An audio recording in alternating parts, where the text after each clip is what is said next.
Hello, welcome everybody to another educational lesson. This is Francisco. I'd like to welcome you to my channel. If you're new, welcome. If you're not, welcome back. So we're gonna get back into the book, Cry of the Huna. Because right now we're gonna, if you're from Hawaii, now we're gonna be getting into the potatoes, the meat and potatoes. So I got a video. I'm gonna read like a page or two, and I'm gonna bring a video in, and I'm gonna show you how Hawaii was toppled. And now I'm gonna show you how we related to the Quiche Mayan Indians, the Aztec Indians, and how we related to the original Peru Indians from South America, and how they, I'm not gonna show you how they was toppled, but just know they was toppled, and a Mongoloid native was brought in to pretend to be the great Inca. But we all know my people negotiated and dealt with the Peru Indians, and we were the same bloodline. We're just cousins. So we had the same phenotypes. We had so much similarities you wouldn't even believe. And that's what they do by cutting us off. They stop the connection. It's like if you got family all over the place, but you never was told that was your family, and you always thought you had a small family, and then you start meeting your cousins, and they, oh yeah, your other cousin down there, oh yeah, the kind of that's our cousin too, oh yeah, that's our cousin too, and then what? You're like, damn man, I got a lot of family. This whole time I was over here, I thought I was by myself, and I got all this family around. That's what they did. They said, let's not talk about phenotypes, only the obvious. They said, let's tell them they disappeared and not that they're the slaves.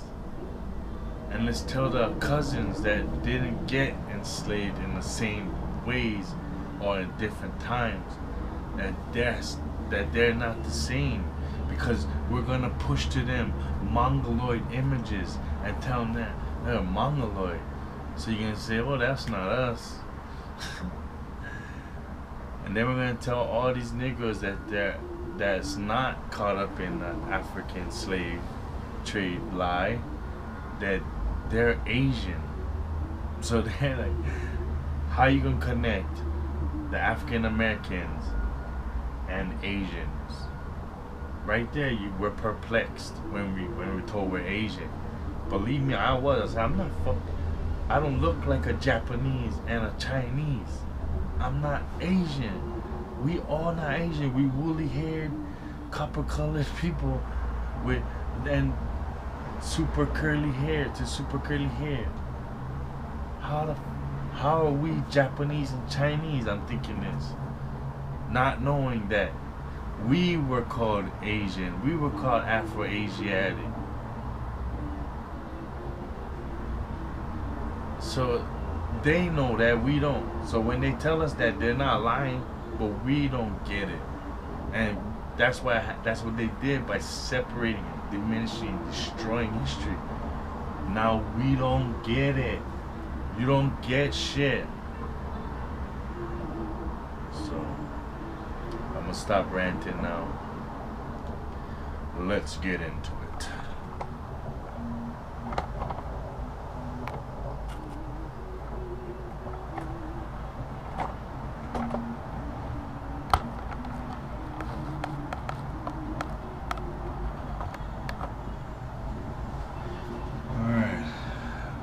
So we left off learning that just like the Egyptians, just like the Hindu, just like the Japanese, just like the Chinese, just like the Sumerians. They all worship the Creator. You can find this out in the tracing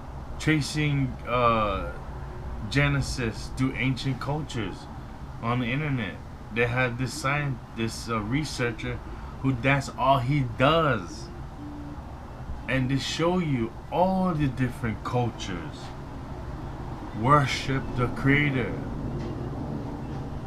And then what happened was introduced other gods, and then those other gods got pushed forward, and the Creator got set backwards on the back burner and forgotten about. When He is the Most High, the Creator, who I believe to be higher. Sorry about that. So we know that all these cultures practice one God worship, and eventually became many God worship. And we learn the same story in Hawaii. Other people from distant lands came. They had already been worshiping many gods, and they came and disrupted the one God worship that was happening here.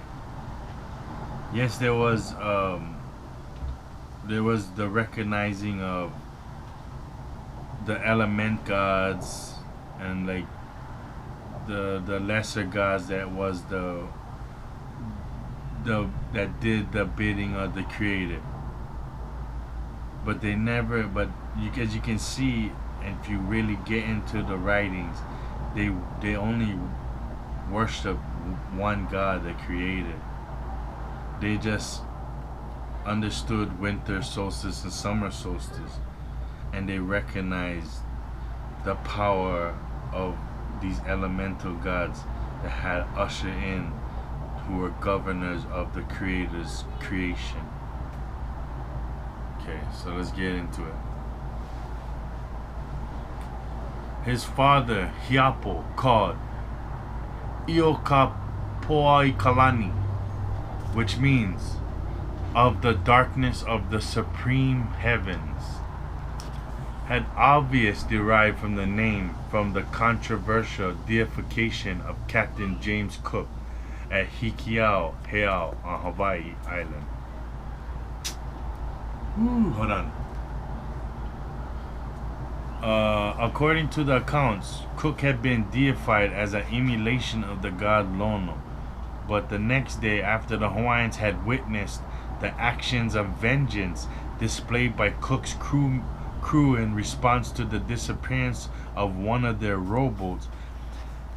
See, right now they say it's rowboats, but I got the real story. So what had happened was, Cook had came upon the land, okay? People had mistaken him for a lesser god, for a fallen angel, okay? And what had happened was, not everybody was tricked by it. And then they started like demanding a lot of stuff, and so the king, the chief over there, he was getting pretty tired of him, so he told him for leave, and he didn't want to leave. So what happened was, the chief sent warriors. So hey, let me get into this.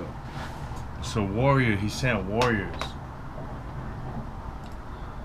And these warriors were an elite band of warriors, like the Special Forces or the Navy SEALs. So this right here is the Makini.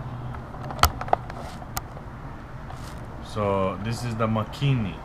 The Makini is from the Hawaiian Islands.